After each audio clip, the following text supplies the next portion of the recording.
बिस्मिल्लाहिर्रहमानिर्रहीम। अस्सलाम वालेकुम स्टूडेंट्स, मैं हूं प्रोफेसर फैजान गुराया। बात करेंगे आज MGT 504 के लेसन नंबर 25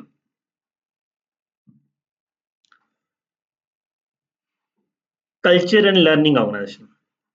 सबसे पहली चीज तो बात करते हैं लर्निंग ऑर्गेनाइजेशन पे, फिर बात करेंगे कल्चर पे। कल्चर पे तो पीछे बात होती आ रही है। लर्निंग ऑर्गेनाइजेशन ऐसी ऑर्गेनाइजेशन है जो अभी लर्न कर रही है, सीख रही है, वो अपने सिस्टम को डेवलप कर रहे हैं। अभी कह लें कि हो सकता है अभी नई नई मार्केट में है ये, या वो अपने आप को चेंज कर रही है, नई चीजें लर्न कर रही है। एग्जिस्टिंग ऑर्गेनाइजेशन है या छोटी ऑर्गेनाइजेशन है, अपने आप को बड़ा करने की कोशिश कर रही है, तो ये सारे मामला एक लर्निंग ऑर्गेनाइजेशन के होते हैं। What's the primary characteristic of learning organization is to strong organization culture। एक लर्निंग ऑर्गेनाइजेशन की प्राइमरी कैरेक्टरिस्टिक क्या है? उसने एक स्ट्रॉन्ग ऑर्गेनाइजेशन कल्चर बनाना। In addition to culture of learning organization encourage change and adaptation. और ये किस तरह से होगा? चेंज को एनकरेज करने से और उसको अडॉप्ट करने से। A danger for more successful organization is that culture becomes set and company fails to adopt the environmental change। अगर तो कंपनी अपने स्ट्रक्चर को डेवलप कर लेती है, रिजिड कर लेती है और एनवायरनमेंट के चेंज को एक्सेप्ट नहीं करती, तो वो एक डेंजरस डेंजर है ऑर्गेनाइजेशन के लिए।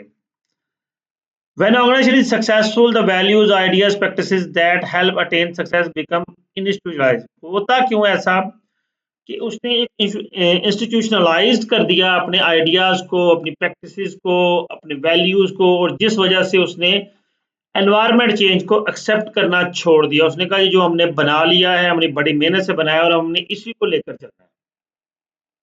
अब देखें, आज के दौर में हर अगला दिन जो है कोई नई जिद्दत, कोई नई चेंज, कोई नई डेवलपमेंट लेके आ रहा है। तो जो ऑर्गेनाइजेशन के साथ नहीं चल रही वो वक्त से पीछे रह जाएंगी। Thus the impact of strong organizational culture may not always be positive। ये लाजमी नहीं होता कि ऑर्गेनाइजेशन कल्चर हमेशा पॉजिटिव हो। अब कुछ हम इसकी अडॉप्टिंग ऑर्गेनाइजेशन कल्चर इनकॉर्पोरेट्स किस तरह क्या क्या होते हैं, क्या ऑर्गेनाइजेशन कल्चर जो है अडॉप्ट कर रहे हैं, किस तरह से होगा।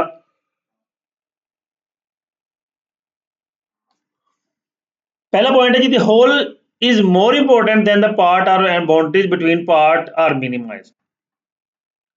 ओवरऑल ऑर्गेनाइजेशन ज्यादा जरूरी है as compare to their parts. और पार्ट्स के दरमियान जो उसके डिपार्टमेंट्स हैं, जो उसके सेक्शंस हैं, या उसके जो अदर यूनिट्स हैं, उनके दरमियान बाउंड्रीज मिनिमाइज होनी जरूरी है। In learning organization people are aware for whole system, how everything fit together. एक लर्निंग ऑर्गेनाइजेशन के लिए लोग जो है कि वो ऑर्गेनाइजेशन अभी छोटी है, तो लोग हर उसके पार्ट को जानते हैं और समझते हैं कौन सी चीज उसके लिए बेहतर है। दूसरा पॉइंट आता है जी, equality is primary value.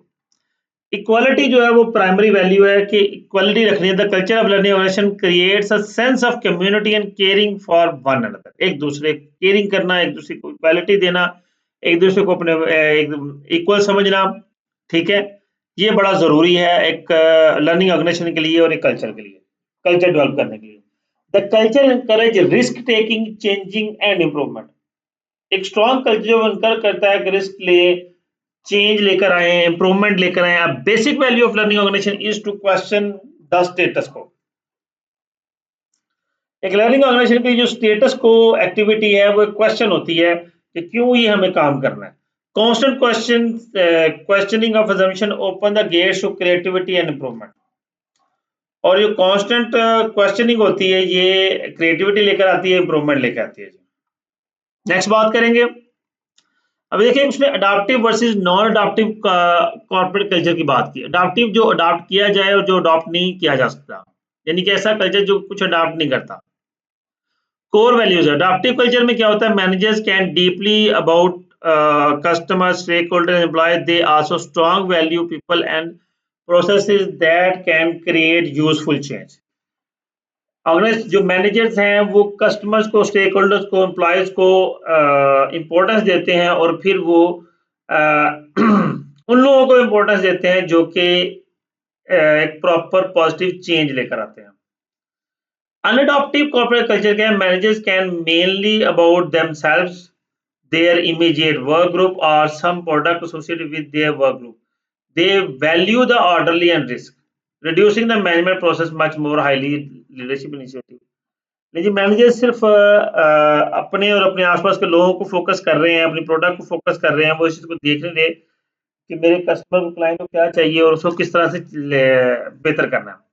Common behaviour क्या है? Managers pay close attention to all their constituencies. Managers tend to be somewhat isolated, political, and bureaucratic. As the result, they do change their strategies quickly to adjust to and take advantage of changes in their business environment. जी, adaptive corporate culture में क्या है कि managers pay close attention to all their constituencies. वो जो भी issues हो रहे हैं, जो कॉन्स्टिट्यूएंसीज हो रही हैं, उनको क्लोज अटेंशन है, specially customers, and initiate change when needed to serve their legitimate interest. और वो चेंज इनिशिएट करता है कि जहां जहां जरूरत है चेंज की, जहां जहां जिस चीज की नीड्स की जरूरत है वो उसको इनिशिएट करता है फौरन।